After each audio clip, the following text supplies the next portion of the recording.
Welcome to day 8 of the 10-day Brickfilm challenge. In this lesson, I'm going to be going over how to change your LEGO minifigure's facial expressions. It is very important to have your character show emotion in your videos, as it gives off a better feel for the viewer so that they can relate more to the video and just make it more entertaining as a whole.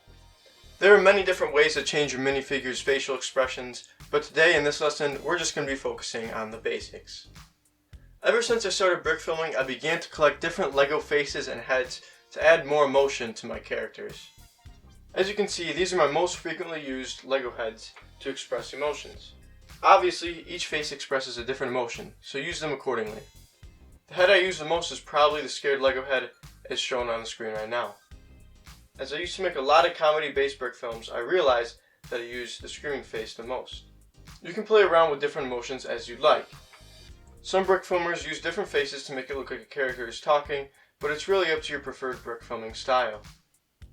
For a more advanced look, you can use the editor in the app Stop Motion Studio.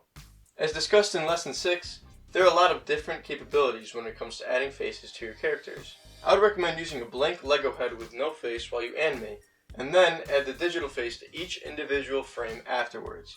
But once again, it's up to what brick film style you prefer. On top of that, you can also use the paintbrush tool to paint over the minifigure's eyes to make it look like the character is blinking. And, if you don't want to use the digital LEGO faces, you can just draw a big black oval with the mouth to make it look like the character is talking too. So it's completely up to you on what type of style you want to use. I've always used individual LEGO heads as it's been the easiest to pull off in my videos, but if you'd like to take it a step further and put a little bit more of a challenge in your brick films, go for the digital face look. So now that you've got the basics of animation down, it's time to finalize your brick film. In the next lesson, I will be showing you how to properly edit your video using the app known as iMovie. I'll see you guys there.